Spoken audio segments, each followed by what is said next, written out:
What is your call to action?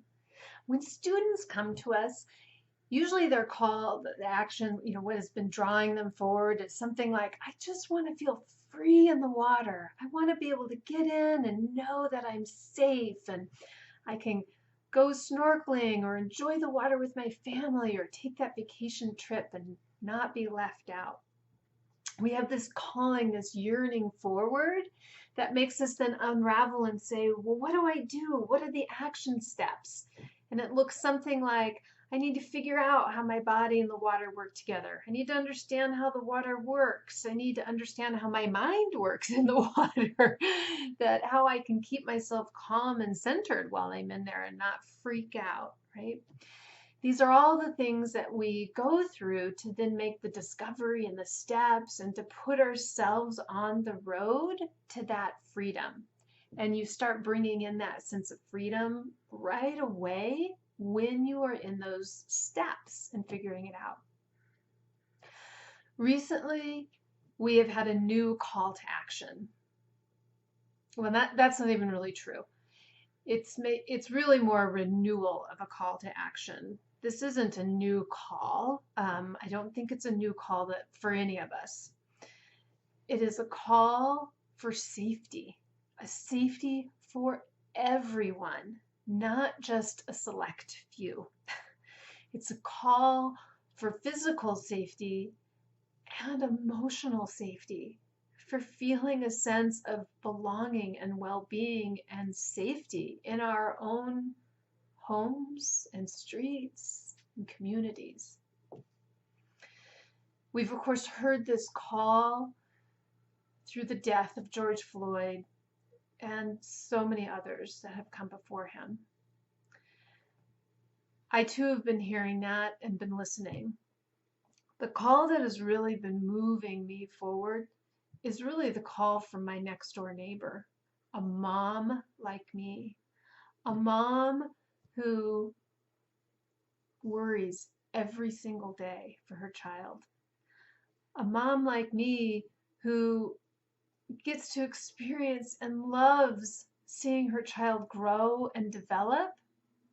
But unlike me, for every step forward of this beautiful child of hers is a step towards him becoming a Black man, and all of the weight of that in our society. That she can't just fully enjoy his growing up because it means he's growing into not feeling safe, not being launched into a world that's safe for him. This is an action that this is a call that we need to step back and say, what are the actions? She was calling upon me. She's calling upon her white ally friends to do something. It is for us to do something. And I've been holding that and asking that question. What is it that I am supposed to do here? As we all have been asking that question, or many of us are asking that question. Many years ago, I asked that question when I first was really being aware of and being connected to the systematic racism and the deaths of people in our Black community, in our community who are Black. At that time, I was called to action in a way to really say, okay, I don't know how to change what happens at the police station. This isn't an area I have much influence over. So I stopped and said, well, what do I have influence over? Which, of course, this is in the world of aquatics and in my business as a small business owner. So at that time, we started our I Matter campaign in solidarity with the Black Lives Matter campaign, where we have a pay what you can. We hold a pay what you can spot in all of our classes for African Americans and Native Americans who money might be an additional barrier to coming to learn. This was our small bit of reparations. And it also brought us forward to say, well, why is it that the statistics of drowning in these communities is higher than in white communities. Why is it higher for children and it actually drops off for adults? It's not higher for adults. Whites are drowning at a higher statistics in the adult population, and that's because they're not around the water anymore. African American folks remove themselves from the danger. They remove themselves from participation, from access to this whole area of our planet, to be safe, to have this sense of safety. So we really leaned in and said, we need to understand it. And then we also need to understand the barriers around money, but the social barriers, the stigma barriers, my tripping up and making microaggressions and hurtful things and painful things that I don't even know yet or didn't know. Some I've fixed, some I still have yet to discover and fix.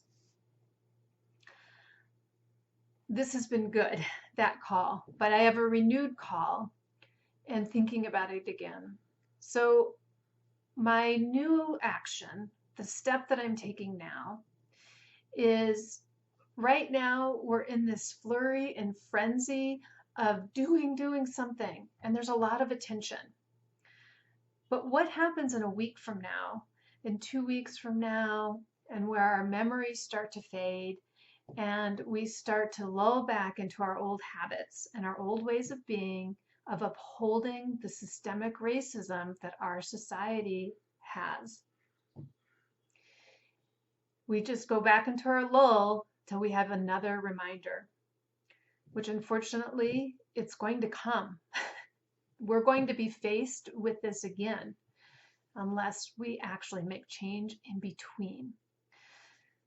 So my current action step for myself and for Orca is to be dedicated that once a week I will be posting some sort of resource, some sort of education, some sort of piece that we can use to help move us forward, to help move me forward in understanding, in listening, in hearing, to make adjustments to how we teach, to how we be in the world, and that we can find other places that we can continue to make impact and a difference and change.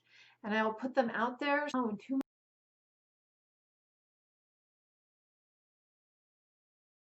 months from now, these still are coming forward.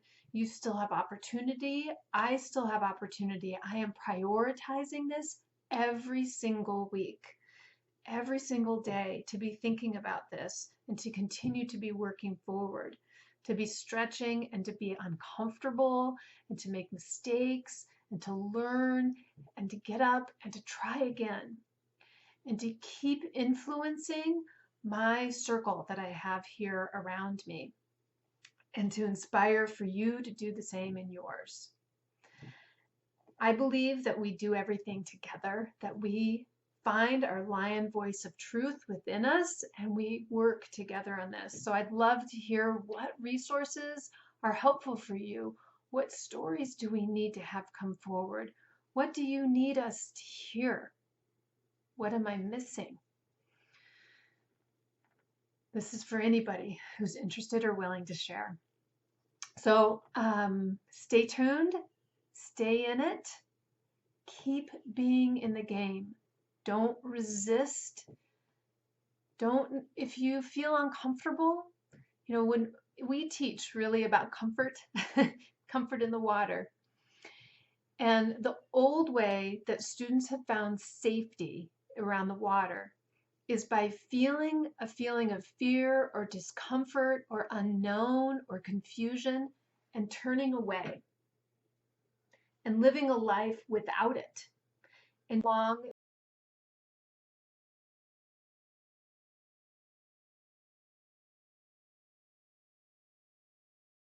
life without that. The people we speak to are the ones who say, I'm ready to move beyond that.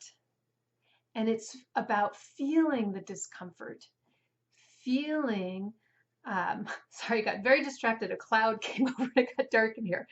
but feeling what comes up from you when you lean into it. We don't have to rush into it. And sometimes I do, and I rush into it and I stick my foot in my mouth. But is to feel that place of discomfort and to get curious.